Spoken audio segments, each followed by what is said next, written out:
নমস্কার, আমার আসাম ব্লগে আপনাদের সবাইকে অনেক অনেক স্বাগত। সকালবেলা উঠে জলখাবারের দিকে আজকে জলখাবারে বানিয়েছি ডিমের ঝুড়ি।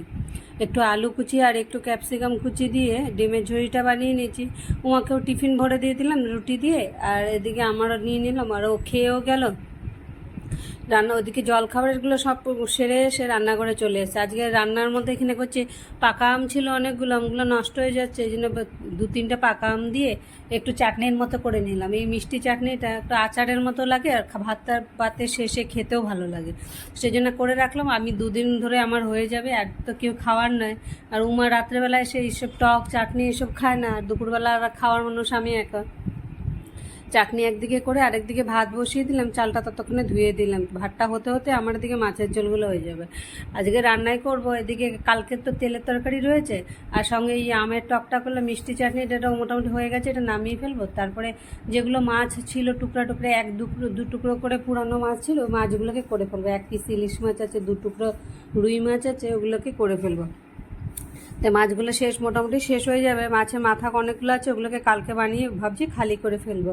তা হয়ে যাবে, এগুলো শেষ হয়ে গেলে পরে আবার তাহলে নতুন মাছ নিলে রাখতে আমার অসুবিধা হয় না। নাহলে মাছের কন্টেনারগুলো সমস্ত ভর্তি হয়ে থাকলে তখন আর মাছ নিয়ে আর রাখার মতো জায়গা থাকতে হলে পারে না, তো প্যাকেটে প্যাকেটে রাখতে। আর তাতে আবার ফ্রিজের মধ্যে জল টল পড়ে, বহুত প্রবলেম। সেই জন্য বাক্স করে রেখে দিলে আর ফ্রিজের মধ্যে মাছের জল পড়ার কোনো ঝামেলা থাকে না। এদিকে একটু নুন হলুদ দিয়ে কড়ার মধ্যে মাছগুলো ভাজতে বসিয়ে দিলাম। আর ইলিশ মাছটা যেহেতু একটু পুরানো হয়েছে, 1 পিসই আছে, একটু ভেজে বেগুন দিয়ে ঝোল করে নেবো আমার জন্য, আর ওদের জন্য রুই মাছটাকে কুয়াশ দিয়ে একটু লঙ্কা ছাড়া ঝোল করে নেবো। আর কালকে তরকারি আছে, চাটনি আছে, সাথে এগুলো দিয়ে দই আছে, লেবু দিয়ে, এগুলো দিয়ে দুপুরবেলা খাওয়া দাওয়ার হয়ে যাবে।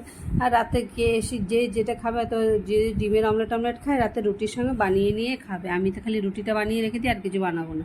এখন যে যেটা খাবে, খাওয়ার সময় যদি বানিয়ে নেয় তো খাবে, নাহলে এমনি খেয়ে নেবে। উমার জন্য তো মাছের ঝোল থাকবে, আরেকজনের জন্য দুধ থাকবে।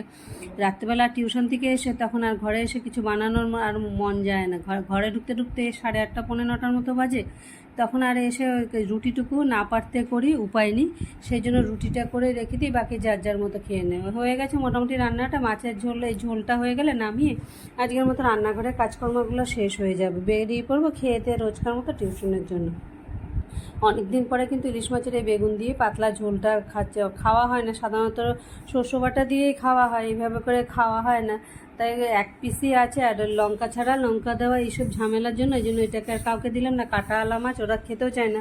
খাওয়া দাওয়ার পরে একটু মিষ্টি খেতে মন চাইলো, সেই জন্য ভাবলাম একটু ডালিয়া দিয়ে মতিচুরের লাড্ডুর মতো বানিয়ে নিই। সেটাকে বানাতে বসিয়ে দিয়ে নিজে ভাতটা খেয়ে নিলাম। তেলের তরকারি, মাছের ঝোল, আমের টক, লেবু দিয়ে খেয়ে দিয়ে রোজকার মতো বেরিয়ে পড়লাম টিউশনের জন্য। যারা যারা ব্লগটা দেখছো ভালো লাগলে লাইক সাবস্ক্রাইব করে ব্লগটা কেমন লাগলে কমেন্টে অবশ্যই জানিয়ে। এখন বাজে রাত্রি প্রায় 8টা 15-20-এর মতো, যখন বাড়ি যাচ্ছি টিউশন থেকে। সবাইকে অনেক অনেক ধন্যবাদ।